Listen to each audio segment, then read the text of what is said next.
तो पुण्यात्मा अध्यात्म मार्ग को समझने के लिए अपने को सृष्टि रचना का ज्ञान होना चाहिए।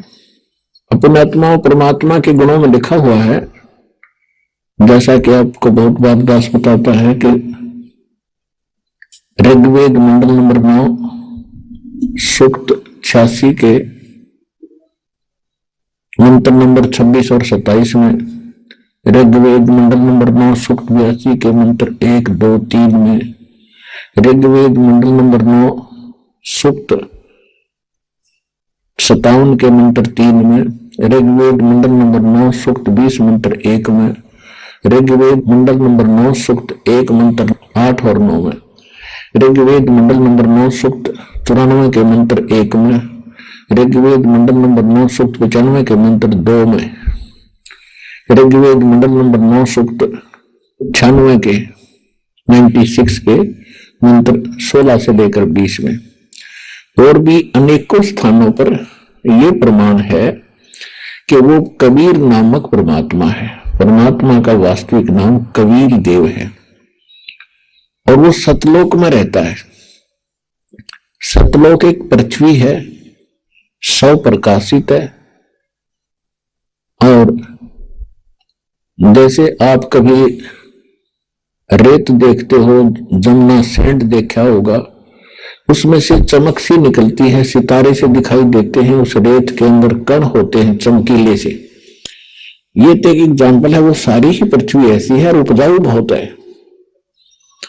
तो ऐसी वह पृथ्वी है, सतलोक है, और वहां परमात्मा मनुष्य दृश्य शरीर में रहते हैं। बहुत बड़े गुम्बद के अंदर गोल गोल स्ट्रक्चर है और सफेद कलर का है। परमात्मा वहां एक सिंहासन के ऊपर जैसे राजा विराजमान होते हैं ऐसे बैठे हैं। उनके सिर पर मुकुट है, ऊपर एक बहुत सुंदर सफेद छत्र है।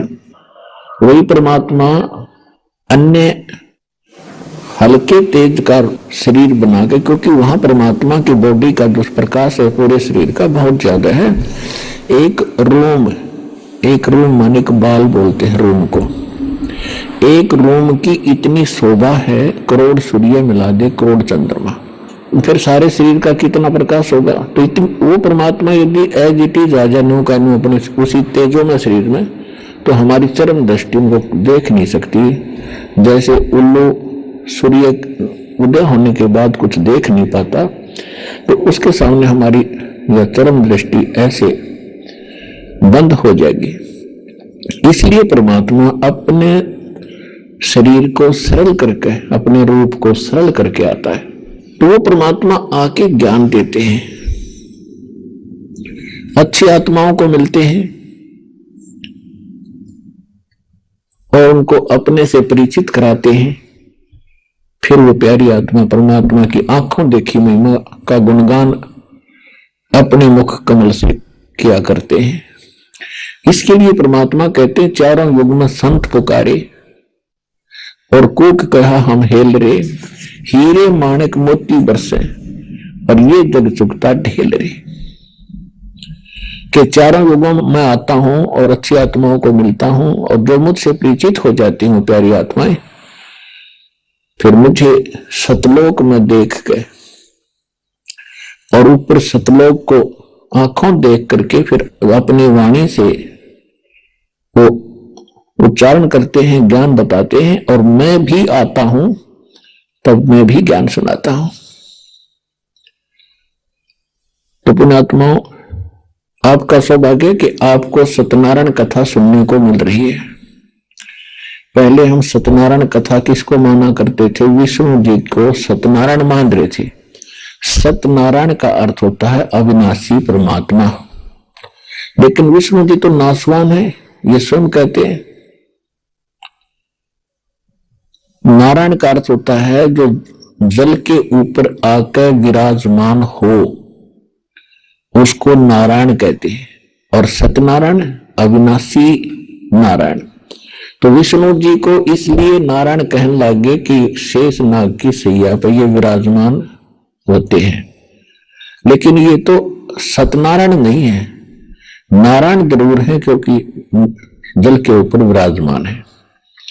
सत्यनारायण सतपुरुष सत्य साहेब सत कबीर हैं, और वो जब भी आते हैं, जब शिशु रूप धारण करके लीला प्रत्येक युग में करते हैं, तो कमल के फूल पे, कमल का फूल जल में होता है, सरोवर के अंदर होता है, उस पर आकर नवजात शिशु का रूप धारण करके विराजमान होते हैं, जिस कारण से वो नारायण कहलाते हैं।